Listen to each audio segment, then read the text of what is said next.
Welcome to the Transplantation podcast. Here we explore the latest insights at the intersection of medicine and science and focus on getting a little bit more in depth with papers and their authors. I'm your host, Dr. Macy Levan. I'm the social media editor of the Transplantation Journal and Transplantation Direct. Today, we'll be talking about sex disparities in solid organ transplantation, why girls and women often face more barriers than boys and men when it comes to getting on the transplant wait list, receiving organs, and survival after a transplant. Our guest is Dr. Bethany Foster, a pediatric nephrologist and researcher at McGill University. She's also the chair of pediatrics. In her recent review, published in Transplantation, she synthesizes the latest evidence on where and why sex differences occur and what we might be able to do about them. Dr. Foster is a professor of pediatrics at McGill University and a pediatric nephrologist at Montreal Children's Hospital. Her research focuses on long-term outcomes in children and young adults with kidney disease and transplantation. She's had a particular emphasis and focus on sex differences. Dr. Foster, thank you for joining us today. And before we dive into the data, what drew you personally to study sex disparities in transplantation? So, as you said, I'm a pediatric nephrologist. I'm at McGill University in Montreal and at the Montreal Children's Hospital of the McGill University Health Center, long title. And I'm also the chair of the Department of Pediatrics and the pediatrician in chief here at the Montreal Children's Hospital. I am an epidemiologist. I trained at University of Pennsylvania, and I study, long-term outcomes in young people with transplants, largely, a few other things.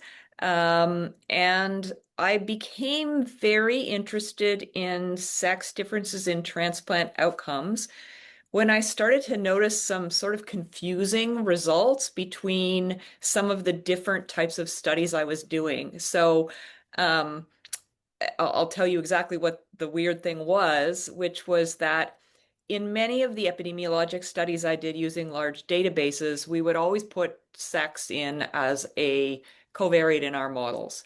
And we kind of consistently were seeing poor graft survival, poor overall survival in females than males. And we just kind of said, okay, maybe it's something to do with girls and women having poor medication adherence or something, but we're not going to deal with that. We're just going to leave it alone because that wasn't what we were really interested in. And then I spent a decade of my life doing adherence research and actually ran a randomized trial of an intervention to improve medication adherence in adolescents and young adults with kidney transplants. And from those data, we actually observed better adherence in females than males. So that made us kind of go, huh, what's going on there? And Okay. that, yeah, so that kind of started the whole thing. And we started looking at sex differences in graft outcomes. And then as we were publishing our first papers from that, I kind of got drawn into the Women in Transplantation group. That's an initiative of the Transplantation Society, and developed other collaborations, and then got another grant really specifically focused on studying sex differences. Well, that's fantastic. So you thought it could be one problem, but it really wasn't that problem. And so now you're able to kind of, through your research, explore the actual reasons for why women have more difficult time with things like getting on the wait list, actually getting those organs, and surviving after transplant. But are you really only focused in the pediatric and adolescent population with this work? So I'm a pediatrician, and that has been my interest, although, I laughably said when I got my epidemiology degree that I just realized that pediatric nephrology and epidemiology are fundamentally incompatible. And so, it was a bit deliberate that I decided to focus on the young adult and adolescent population because it kind of expands my age range to have a few more people. And I have been quite deliberate, I guess, about having a foot on each side of the pediatric adult divide in most of my research. And so as I started exploring sex differences, I thought there would actually be great strength in studying the entire lifespan. Um, and the reason that I wanted to do this, it wasn't kind of an accident or just to get a bigger sample size, which of course I did.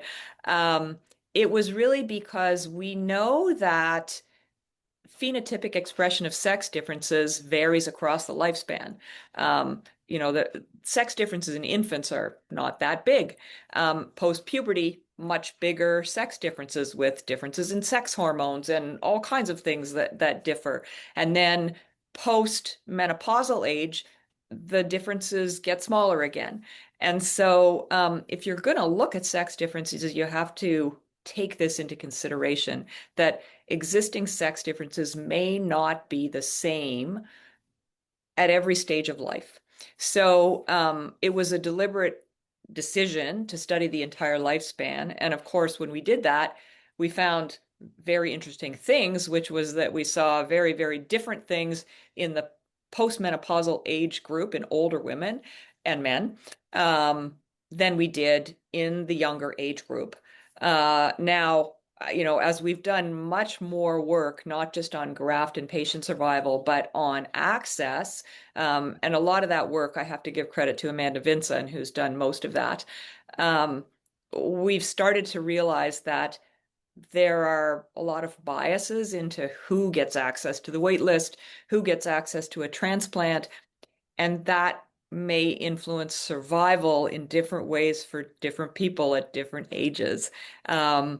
So it is super complicated, multiple factors going in different directions.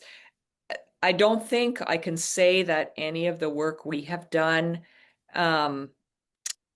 is going to tell us why there are sex differences, because we're doing these in large databases. It is only telling us that there are sex differences and what they are.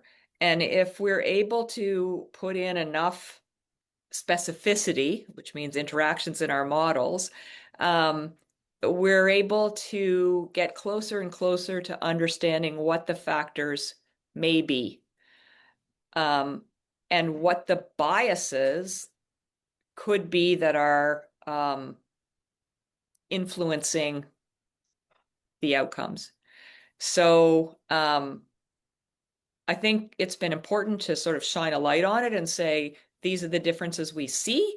We need to understand why, but there will have to be more specific studies to really understand what are the things that are making the difference, so we know what interventions we have to do to change the outcomes.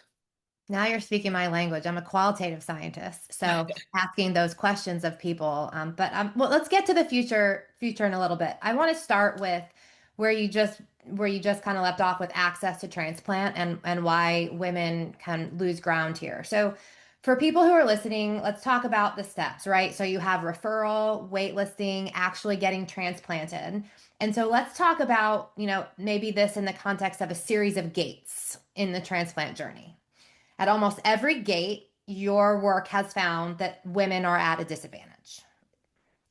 So let's start at referral and evaluation from the very beginning. What do we know about sex differences in referral rates for kidney, heart, liver, and lung transplantation from the big data set that you've been working with? Yeah. So I think we know the most about kidney. And there's a lot of reasons why we know the most about kidney, largely because people with kidney failure can be alive without a transplant. They have dialysis and they can go on for quite a long time. So there have been a number of studies looking at referral rates, and mostly what those studies have shown is that in younger women, there's not a big difference. Younger women versus younger men, there's not really much difference in terms of referral rates that have been picked up in the studies. But in older people, women have consistently lower referral rates than men. And this gets worse with increasing age. Um, There has been some qualitative work done to kind of look at why that might be. And I think the reasons are complex, which isn't very surprising. Um, in those qualitative studies, I think it's been shown that women are um, less likely to request referral, less likely to feel that they're deserving of a transplantation, and even if referred, less likely to complete the transplant evaluation compared to a man. So part of it is sort of self-selection. Uh, Women self-select not to go forward with this for a variety of different reasons. Um, and, I'm speaking mainly in the context of the developed world, where in rich countries, in poorer countries, of course, it's very, very different, right? Women hardly ever get transplanted, but they give organs all the time. Um, so I'm going to sort of set that aside for a moment. But in United States and Canada and in Europe, we know that women are less likely to ask to be referred, and that gets worse with increasing age. There are some theories reasonably well supported with circumstantial evidence that one of the reasons for this is that women are judged to be less fit for transplant than men, even when they're actually more fit. So women Yeah. with obesity, for example, are disproportionately less referred for transplant evaluation than men with obesity. And women who are referred tend to have fewer comorbidities than men. One of the factors that may be playing a role, and there's reasonable evidence to support this, is that women may be judged to more likely to be judged to be frail than men. Uh, and some of the data are pretty compelling, showing that women who are judged to be frail, so the sort of frailty score Mhm. in women is not correlated with mortality at all, but in men it's highly correlated with mortality. So there's ongoing work to look at the impact of frailty, which is probably playing a huge role in the older population, over 60, over 65. In Makes a lot of sense. yeah, in children, there is actually still a sex bias, primarily with referral for preemptive kidney transplantation. So before needing dialysis, males are more likely to get a preemptive transplant than females. And that's a bit of a surprising finding that Hmm. I'm not sure I can explain. Most of the big disparities are in older people and in kidney. I have not seen any data in liver or lung. Um, in heart transplantation, there are no good studies on that I've ever seen anyway on referral. But we know that women are as likely or more likely than men to die of heart failure, but less likely to get ventricular assist devices and less likely to get transplants. So it's hard to imagine what would be the reason for that, except that women are less likely to be referred for transplantation. That is all very interesting. I just want to clarify with you and also for our listeners, when you say older, we're speaking of 60 plus or 40 plus? What's old? What's older? Yes, good question.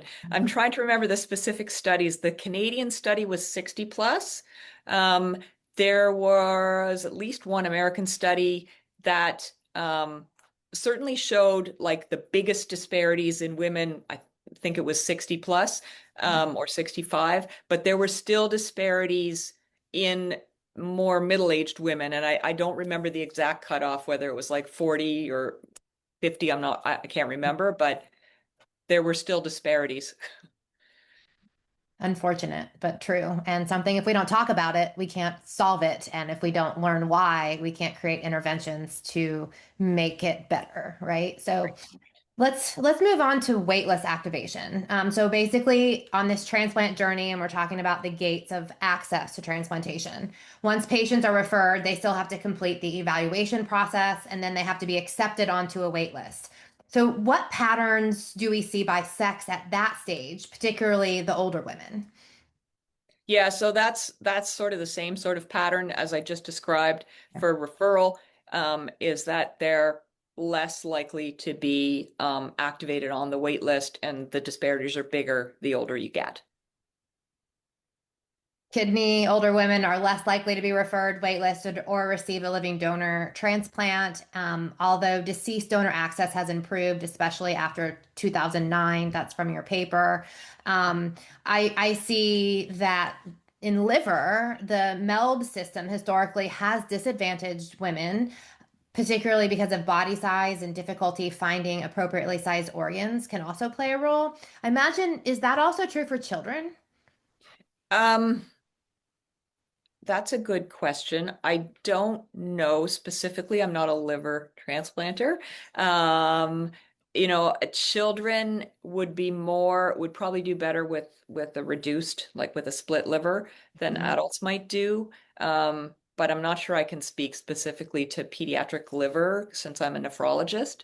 Um, yeah. Okay. No, that's good. I'm just trying to look at your paper and understand some of these things. I think because it's really interesting to know where the gaps are. Maybe there's someone else that is interested in doing more of this research or a hepatologist that's interested in this type of work. So let's talk a little bit about a point that you've made in the paper, which is that clinicians seem to judge women as higher risk for poor outcomes than men with similar profiles. And you mentioned a little bit of that or alluded to that earlier, especially if they are older, have comorbidities or a higher BMI or living with obesity. How strong is that evidence? And do you have any idea what might be driving those judgments or risk perceptions of clinicians? Yeah, so that's a really good question. I think the things that are driving it are, well, frailty, as mentioned, that women are judged to be frail more than men. And that's, and I'm a pediatrician, so, I put that caveat in there. But there are different ways of assessing frailty, and there are subjective methods and there are objective methods. And using the subjective methods, women are pretty well consistently judged to be more frail than men.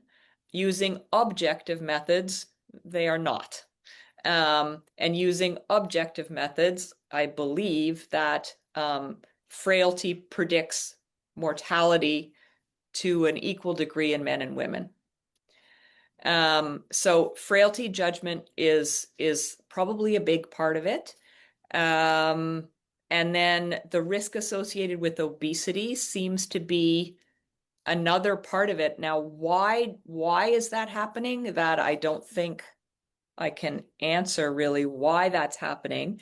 Amanda Vincent and I tried to do a study a few years ago that was studying transplant physicians or nephrologists who refer patients for transplant um, to see if there was sex bias in their judgment of a case. So they were provided just with a vignette. Okay. There was no patient in front of them, and that might have been the fatal flaw of the study, but they were presented with a vignette, and in half the vignettes, the patient was female, and the other half, the patient was male. And we were trying to see if, with a similar comorbidity profile, age, BMI, all the rest, whether male patients in these vignettes would be judged differently than female patients, and they were not. They were not judged any differently. However, I think reading a bunch of text is a very different thing than having a patient in front of you that you're looking at and bringing all your social, cultural, conditioned beliefs about is very different than an objective vignette in front of you. So we didn't find a difference. Does that mean there isn't a difference? Not necessarily. Yeah. Just that it's hard to study. Yeah. Yeah. Very In hard to this type of study. setting. So let's talk a little bit about biology and behavior and why some of these outcomes differ. Let's go back to our transplant journey map and move to the next piece. So we've talked about getting to transplant. Now what happens after that transplant? So that's biology, things like medications and survival. And you've heard Dr. Foster talk about medication adherence as being a big issue there, particularly in the pediatric and adolescent population. In your paper, you highlight several biologic differences between males and females that are relevant to transplant outcomes: body size, immune system differences, donor recipient sex combinations. Can you unpack some of the main ones for us? Sure, I can try. I'm going to leave body size out of it for now. Okay. Although not saying it's not important, I'm just going to set it aside. In terms of medication adherence, that is something that is almost impossible to know what the truth is about, sex differences in adherence because there's no perfect way to measure adherence. And I've tried, and a lot of people have tried. So, in adherence research, typically we try to use as many different methods as possible to measure adherence and then get at the truth that way. So in the studies I have done, and I've looked at sex differences in adherence in a couple of different data sets. One data set was from my trial where we used electronic monitoring, and we also used variability in tacrolimus trough levels. And the other data set was from another observational study where we used self-reported adherence and variability in tacrolimus trough levels. You would think that electronically monitored medication adherence would be objective. However, you still have to be adherent to using the monitor. So we consistently showed better. So in young children whose parents are doing it, there's no difference in adherence no matter how you measure it. In older adolescents above the age of about 16, and in the adults that we included in the other observational study, we saw better adherence in females than males. Now, does that mean they really took their medications better, or does it just mean that they used the device better? I can't tell you. We also saw better self-reported adherence in females than males. Does that really mean they took their medications better or that they're better liars? I can't tell you. Right. And we know that women are more likely to want to please the person who's doing the interview, and so maybe more likely to over-report their adherence. So there's probably a bias towards better adherence by self-report in females than males. However, interestingly, when we use variability in tacrolimus trough levels, which has been proposed as an objective measure of adherence and is correlated well with graft outcomes, it's never actually been shown to be a measure of adherence because we have no way of measuring adherence. But if you look to see if variability in tacrolimus trough levels is correlated with self-report, it is not. If it's correlated with electronically monitored adherence, it is not. In fact, when you look at sex differences, you see the opposite. So variability in tacrolimus trough levels is higher in females than males. Is that because women actually have poorer adherence? Or is it because there's something wrong with tacrolimus trough levels as a measure in women? And there is some evidence that estrogen interferes with the enzymes that are responsible for metabolizing tacro. And so one of our hypotheses coming out of this is that perhaps variable estrogen levels in young women actually cause higher variability in tacrolimus trough levels and that it has nothing to do with adherence. We don't know that. Wow. That's Um, yeah. something obviously that people need to be looking at closer in terms of doing. Yeah, that's super hard to study, but it's something pretty interesting that's come out of this. So could there be differences in adherence? Maybe. Most of the literature would suggest that probably adherence is a little better in women than men, but we'll never know that because there's no perfect way of studying adherence. Other things, other biologic factors that could influence graft survival are differences in immune reactivity. And so there's plenty of literature outside the transplant literature in immunology to suggest that women have a more active immune system than men. And this is actually where studying people across the entire lifespan gets more interesting as well, because so many things change, right? The immune system is immature when a baby is born, and it matures over the course of childhood, probably peaks in adolescence and late adulthood, and then declines thereafter. And so you need to sort of keep that into account while trying to figure out what all these observed sex differences mean. We know that there are more genes responsible for immune function on the X chromosome than any other chromosome, and that X inactivation is actually incomplete. And so women may have a double dose of some of these immune related genes. So that might be playing a role. Um, and then the interplay between donor sex and recipient sex. Um, there's some pretty old papers that, looked at this as well, that a female recipient receiving a male organ may react against the HY antigen that's expressed on all male tissues, and that there's no analogous female antigen that males would react against. So really the only donor-recipient sex combination that could be problematic would be a male donor to a female recipient. So all of the analysis we have done has included an interaction between donor and recipient sex, so that we're looking at differences in outcomes between male and female recipients of a male donor separately from those who had a female donor. Interesting. This is a great paper. Everybody should read this paper. All Thank you. transplant scientists should read this paper. And I think thinking through these questions and understanding at least the data presented in this paper can probably help inform other research questions that we need to answer that are critical to all populations across the lifespan. I mean, I'm biased at this point because I do believe that women need to have better access, and if we're seeing problems, we need to move that forward. So, thank you for doing this work. This is amazing. So, when you kind of look at the big picture, right? Access, graft survival, and then excess mortality. Do you come away thinking that women get less benefit from transplant than men, or is it more nuanced than that?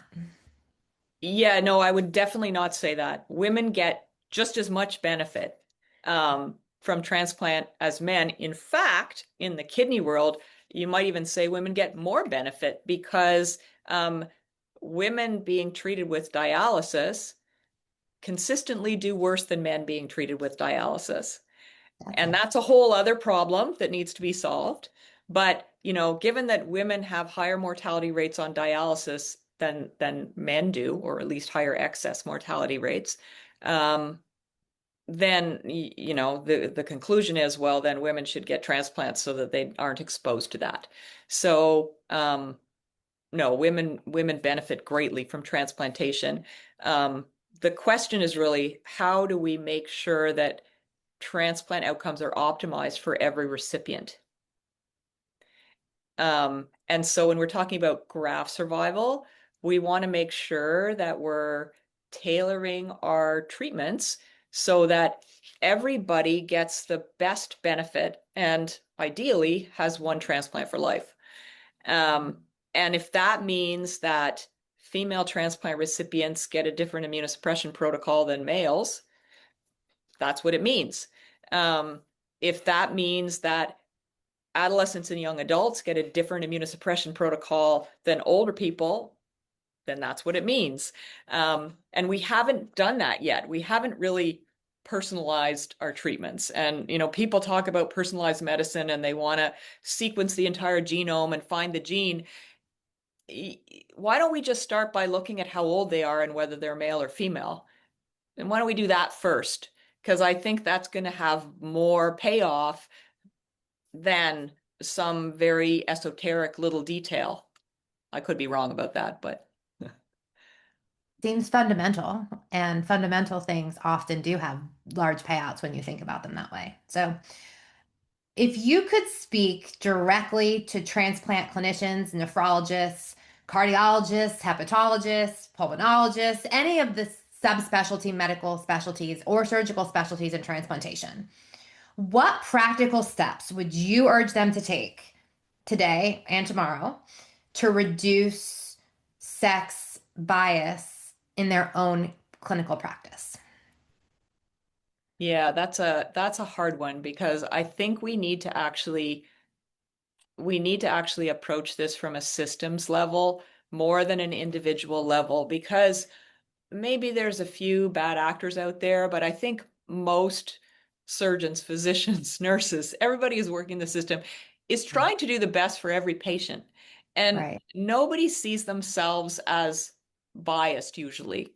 Um, so I think it's a hard thing to do to tell people you are personally responsible for trying to fix this problem. So I think as at a systems level, we need to develop processes where, is every patient referred for a transplant? I think that's unrealistic because I just don't think that there's necessarily capacity in the system to deal with every single person. But, there could be some baseline, easily objective criteria that electronic medical records could flag people as this person should be Oh. referred for transplant. And there's a timeline that they get referred at whatever time, and then they just get referred. Whereas those who we know, okay, this person is never going to get transplanted, they'd get filtered out.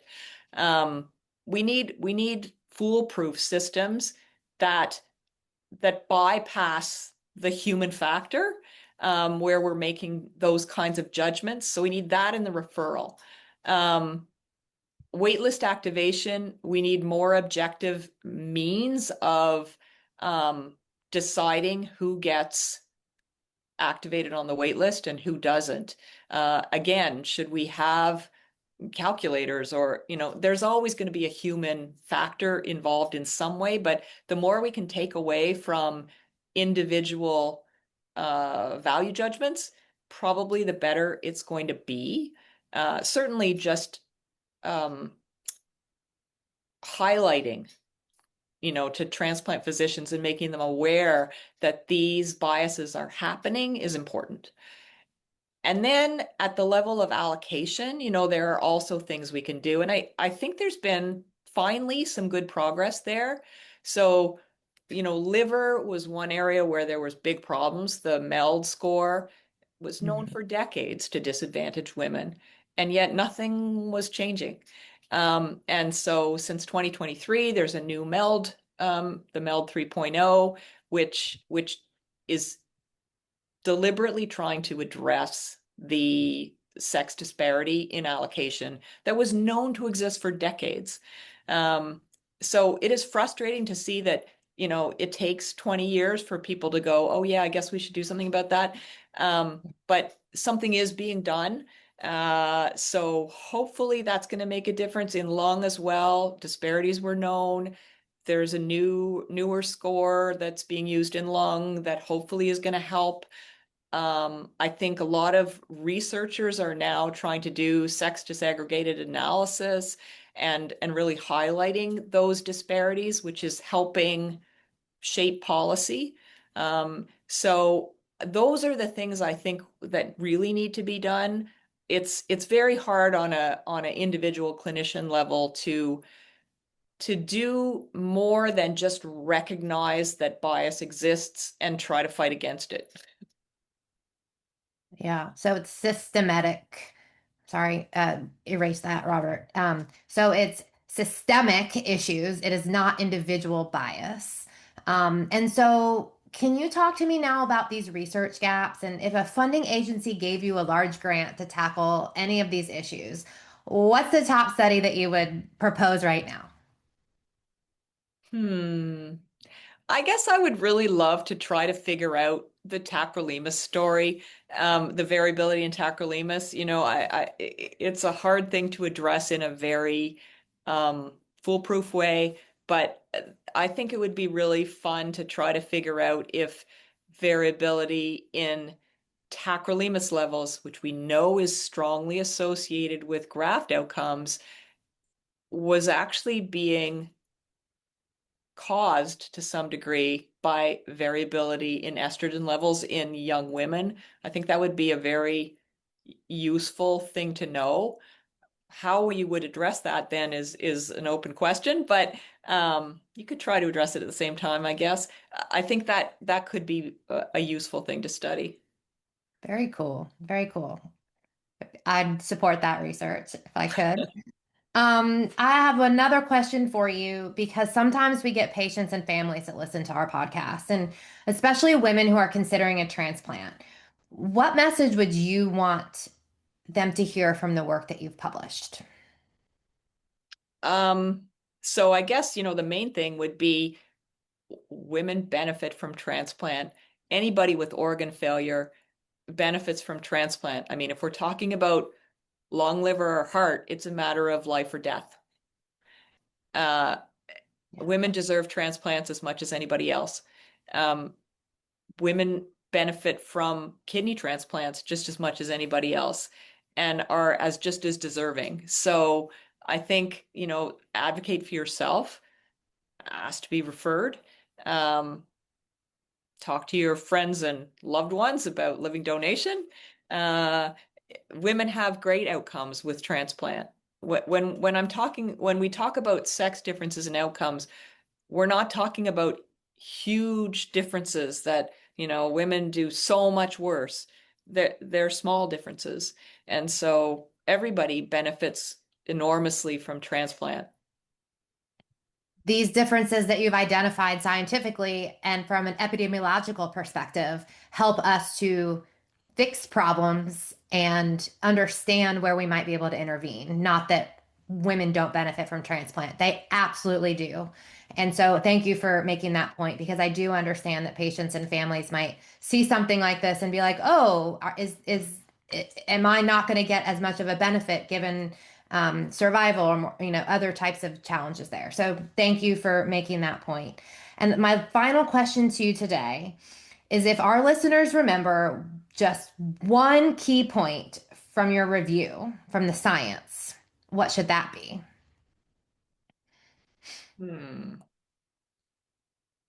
You've made a One, lot of good ones. uh, I guess, my biggest takeaway, can I give you two? Please, I would love to.